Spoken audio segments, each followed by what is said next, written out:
Unbelievable. Yep. Anyway, thanks to the sworn testimony of Guerzini, Italy and Europe were not only the U.S. learned that Kissinger was behind the death of Aldo Moro.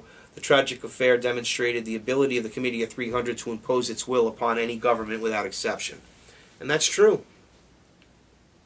That's true. Securing his position as a member of the most powerful secret society in the world, and I'm not talking about Freemasonry, Kissinger was not only terrified. Kissinger not only terrified Moro, but carried through on his threats to eliminate Moro if he did not give up his plan to bring economic and industrial progress to Italy. In June and July of 1982, the wife of Aldo Moro testified in open court that her husband's murder came about as a result of serious threats against his life, made by what she called a high-ranking United States political figure, who of course was Kissinger. Miss Eleonora Moro repeated the precise phrase reportedly used by Kissinger in the sworn testimony of Guerzini. Either you stop your political line or you will pay dearly for it. Recalled by the judge, Guerzoni was asked if he could identify the person Miss Moro was talking about. Guerzoni replied that it was indeed Henry Kissinger, as he had previously intimated.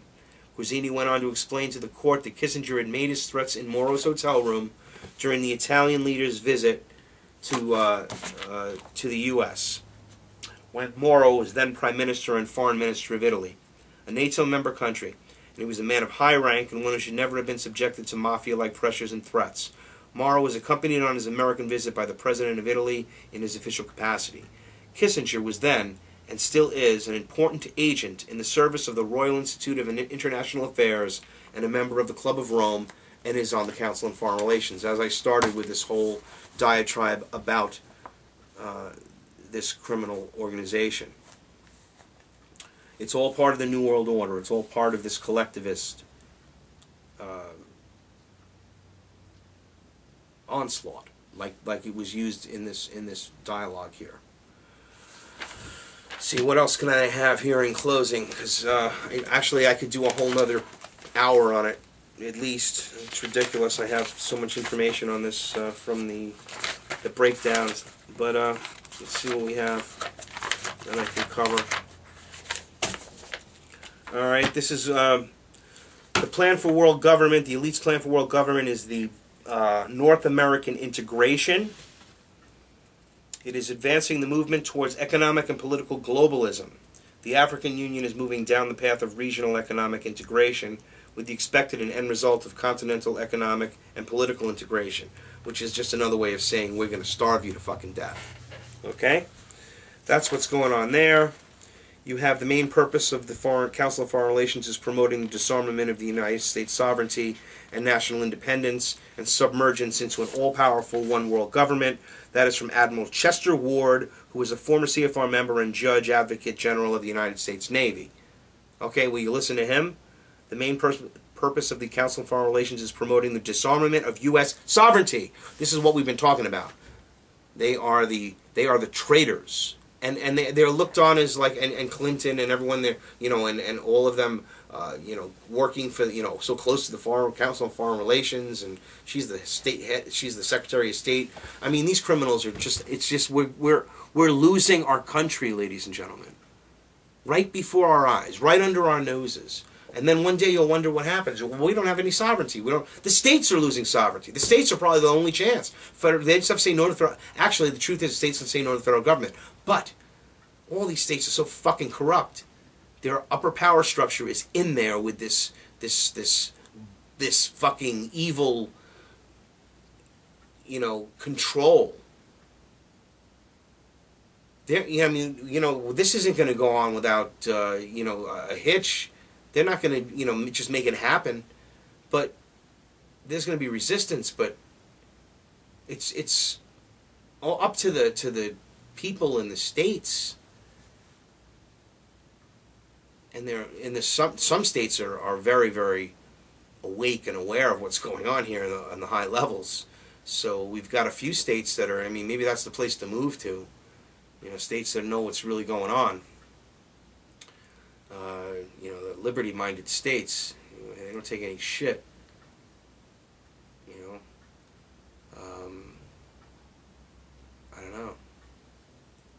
worry about it. Because the states are really the last resort. I mean, the federal government is just going to start coming in, and the states have to say, whoa, whoa, so you can't do this. 10th Amendment. No, no, no. But if they're in the pocket, then you really know we're fucked. And a lot of them are in the pocket. There's going to be a lot of states that are just going to lay down like good sheep. Well, they're not sheep. They're just, you know, they're the, you know, the slaughterers. Yeah, that's what they are. I think I got somebody over here. Somebody calling in? No, I don't see any callers. Oh no, I thought I heard something there, Truth. Okay. I wasn't sure. Yeah, it's crazy. Anyhow, as I'm moving forward here and all this madness, in 1973, and I'll close this discussion that we're having, because a lot of this stuff with the Club of Rome is again, the fact is they planted these seeds that are now being, you know, are being germinated and are starting to blossom into this horrific tyranny that we're under, and they're going to flower pretty soon, and that's the flower of death, ladies and gentlemen.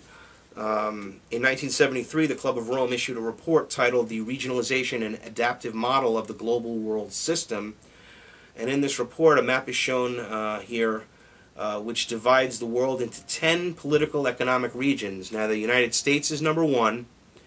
The United Kingdom in that area is number 2. What a shock. The Anglo-American Empire. The third region is Japan. The fourth region is South Africa. The fifth region is Russia. The whole Russia. The sixth is the entire South America. All right. Seventh is North Africa. Eighth is Central Africa. So Africa is divided into 3 regions. The United States is 1. That's why we have this push for the North American Union. If you understand the globalization and what's going on here, they're already decided. America is 1. The United Kingdom is 2. That's it. That's the EU. Okay, you got the North American Union, the European Union. That's 2. 3, the Pacific Union, the Asian Union. Okay, centered in Japan. Okay. 4, the Australian Union. All right. 5, Russia. 6, the South American Union. 7, the North African Union. 8, Central African Union. Or probably North, and they probably call it Central Africa, I guess. I don't have the typically exact ideology, you know, what they're exactly calling it. But these are the areas. 9, India. 10, China. 9 is India, actually India and the Philippines. 10 is China. So these are the 10 areas. China's a power area, as well as all of the, you know, that's really just one country. China and Russia basically are the only 2 regions that are in individual countries. It says a lot. And Australia, which is a continent in itself, basically. Anyhow, this is their goal, and the North American Union will fall in line with the elite's goal. What will happen? Now, the globalist think tank, they seek for this North American Union, and this is how they will create a North American Union: consciousness and a true North American community. It will be forged in the heat of conflict, like we're under right now. Economic conflict. People that are going to be rioting in the streets. It's not going to happen through rational discussion, as painful as that may be. It really cannot happen any other way. And that's Bruce Stokes, CFR Senior Fellow, speaking at the Toward a North American Community Conference in June of 2002. So, ladies and gentlemen, they have been amping this stuff up for a long time. A very long time. Now, there is much more here to go over. I think that I've piqued your interest into the Club of Rome, and you can understand how it works in concert with the Council on Foreign Relations the Royal Institute of International Affairs, the United Nations, and NATO. How the war criminals such as, I mean, just targeting Kissinger isn't really fair. I mean, you've got Colin Powell and all of these other complicit criminals and current military people that are involved in Peccei and others that are involved in these illegal, unconstitutional, treasonous offenses against our country. Now, I will continue on the Club of Rome with my partner in liberty and truth, Vinny Be the Truth. On Friday, that would be the I guess the 30th of December, next Friday, and then there will be a New Year's Eve transmission, as far as I can tell. Is a truth? Are we broadcasting New Year's Eve too, right? Yeah, I'm gonna definitely try to be here. I'm switching over after New Year's. I realize that. That's kind of in transition. That'd be the transition point. Yeah, I'm not really sure how it's all gonna manifest it. So we just have to play it by ear. So far, I don't have any plans for New Year's, but you know, I don't know if that'll change. Yeah. Probably a good chance that I'll be here. Yeah, because it's the afternoon. I mean, it would be 3 to 5. So then it would be right before everyone's going out to ring in a new year. And we're ringing in 2012. We could be talking a little bit about the weirdness and things that could be happening here. A lot of psyops going to probably be hitting us in 2012. Truth, what do you think? Yeah. Yeah. All of these dates come and go. Nothing seems to happen, and you know, I'm kind of a skeptic when it comes to, you know, collapses and riots. I really think that that's kind of over, you know, it's hyped up a bit. Because they talk about people starving in the Great Depression in the 30s. Well, actually, nobody starved to death in the 30s. People got sick and stuff like that. And we were talking about, you know, look at the 3 years before and the 3 years after.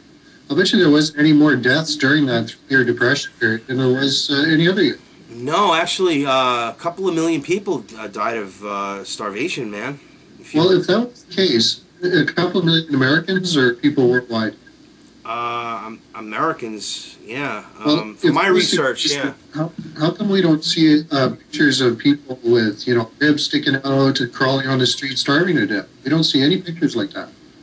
Well, they did have, you know, that's true. You don't have these like Indian type pictures there, yeah.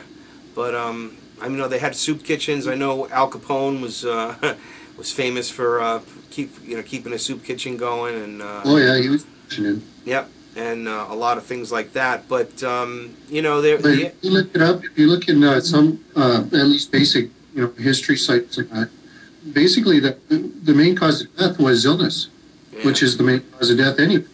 Yeah, that's true. Well, poor limited access to health care, but right. Yeah, sanitation, yeah, that's true. That's true. But there was again, the food supply was affected. I mean, but now you have more. It would actually be a worse situation because there are so many people that are on an unsustainable welfare program. You know, so I don't know how they could actually exist, but it's interesting.